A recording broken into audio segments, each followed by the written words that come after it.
Hello student, मैं राजेश शर्मा स्वागत करता हूं आज की इस वीडियो में। देखिए स्टूडेंट, कल जैसे कि लास्ट वीडियो मैंने आपको बताया था कैपिटलिज्म यानी कि पूंजीवादी अर्थव्यवस्था के बारे में आपको हमने एक्सप्लेन किया था, जिसमें आपको पूंजीवादी का अर्थ और उसकी विशेषताओं का वर्णन किया था। आज का टॉपिक है उसी टॉपिक से रिलेटेड समाजवाद, सोशलिज्म। देखिए, समाजवाद क्या होता है या समाजवाद किस प्रकार की अर्थव्यवस्था होती है और इसकी विशेषताएं क्या हैं, इसके बारे में आज हम आपसे डिस्कस करेंगे। जैसा कि आपको डिस्प्ले पर देखिए स्टूडेंट साफ दिखाई दे रहा है कि ये वीडियो इकोनॉमिक्स के लिए है। क्लास 12th यूपी बोर्ड के स्टूडेंट्स इसको स्टडी कर सकते हैं और टॉपिक है आपका समाजवाद। देखिए, समाजवाद क्या होता है। समाजवाद आर्थिक संगठन की एक ऐसी प्रणाली होती है जिसमें उत्पत्ति के साधनों पर सरकार तथा केंद्र सरकार का अधिकार होता है। देखिए स्टूडेंट, होता क्या है, समाजवाद अर्थव्यवस्था के अंतर्गत जो भी हमारे प्रोडक्शन के रिसोर्सेज होते हैं, उस प्रोडक्शन के रिसोर्सेज पर प्रोडक्शन करने का अधिकार या उनको यूज करने का राइट केवल गवर्नमेंट या स्टेट गवर्नमेंट को होता है। इनका संचालन एक सामान्य योजना के अनुसार सरकारी अथवा सामाजिक संस्थाओं द्वारा किया जाता है। जो भी ऐसी संस्थाएं होती हैं वो किसी सरकारी संस्था के द्वारा या सामाजिक संस्थाओं के द्वारा किया जाता है। और इसमें जितनी भी आर्थिक क्रियाएं होती हैं, इकोनॉमिक एक्टिविटी होती हैं, वो निजी क्षेत्र में ना रह करके सार्वजनिक क्षेत्र में रहती हैं। ओके स्टूडेंट, समाजवाद में क्या होता है कि जो भी हमारे प्रोडक्शन के अवेलेबल रिसोर्सेज हैं उन पर गवर्नमेंट का राइट होता है प्रोडक्शन करने का, और जो भी हमारी इकोनॉमिक एक्टिविटी होती हैं वो निजी क्षेत्र में ना हो करके गवर्नमेंट क्षेत्र में होती हैं। ओके स्टूडेंट, फिर भी मैं आपको एक बुक से एक डेफिनेशन, देखो मैं यहाँ से पढ़ रहा हूँ, इस बार इसे भी आप एक बार देखेंगे। समाजवाद आर्थिक संगठन की एक ऐसी प्रणाली है जिसमें उत्पत्ति के साधनों पर सरकार अथवा केंद्रीय सत्ता का अधिकार होता है। इसका संचालन एक सामान्य योजना के अनुसार सरकारी अथवा सामाजिक संस्थाओं द्वारा किया जाता है और समस्त आर्थिक क्रियाएं निजी क्षेत्र में न रह करके सार्वजनिक क्षेत्र में रहती हैं। जैसे फॉर एग्जांपल देखिए स्टूडेंट, गवर्नमेंट कॉलेज या फिर गवर्नमेंट कंपनीज, ठीक है, इनका क्या होता है, इनके जो गवर्नमेंट कंपनी के प्रोडक्ट होते हैं उसमें प्रोडक्शन करने का पूरा राइट गवर्नमेंट का होता है। अपने स्तर से वो मूल्य रखती है और उसका जो उद्देश्य होता है वो लाभ कमाना नहीं होता है।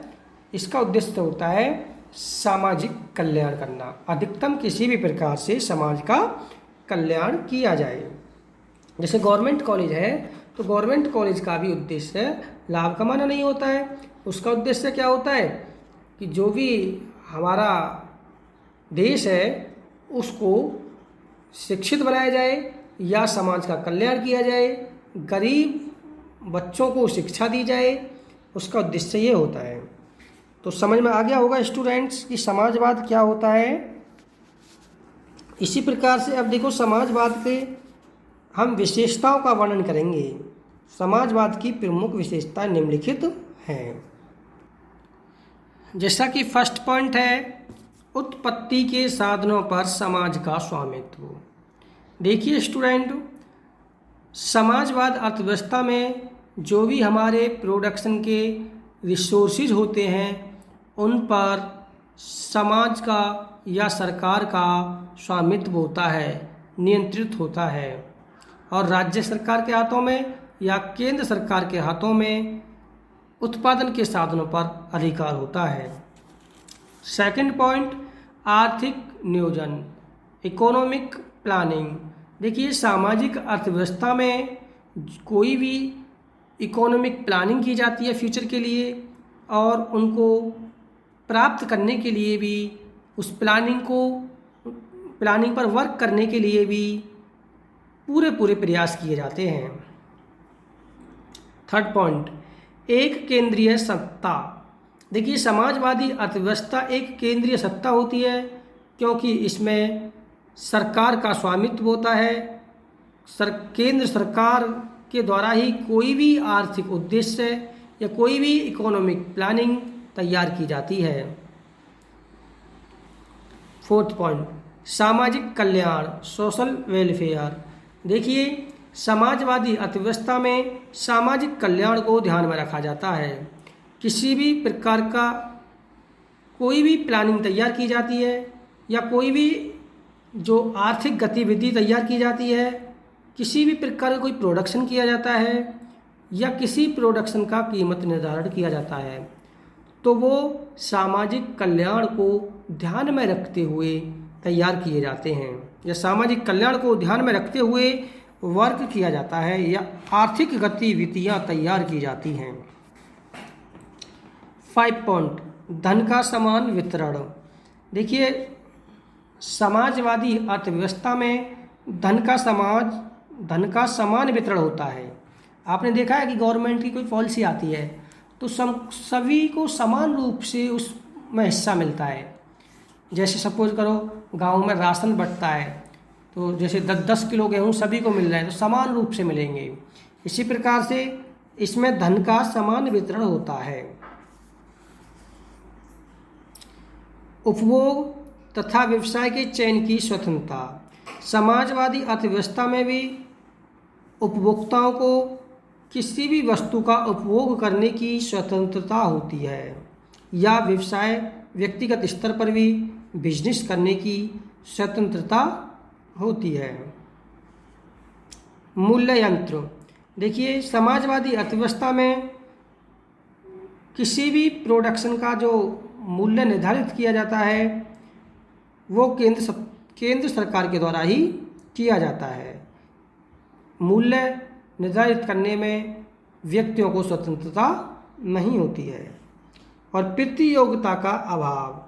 देखिए, समाजवादी अर्थव्यवस्था में प्रतियोगिता का अभाव पाया जाता है। इसमें कंपटीशन नहीं होता है कोई किसी भी प्रकार का। जैसे गवर्नमेंट कॉलेज है तो गवर्नमेंट कॉलेजों में कोई कंपटीशन नहीं होता है, सब स्वतंत्र होते हैं। कोई भी गवर्नमेंट कॉलेज दूसरे गवर्नमेंट कॉलेज से किसी प्रकार का कोई कंपटीशन नहीं करता है। ओके, इस प्रकार से ये देखो आपको दिखाई दे रही हैं, इसमें से नोट कर लेंगे सभी विशेषताएं और ऊपर से आप इसमें अर्थ लिख लेंगे। ओके स्टूडेंट, ये आपका टॉपिक कंप्लीट हुआ समाजवाद। कल मिलते हैं नेक्स्ट टॉपिक लेकर के, मिश्रित अर्थव्यवस्था।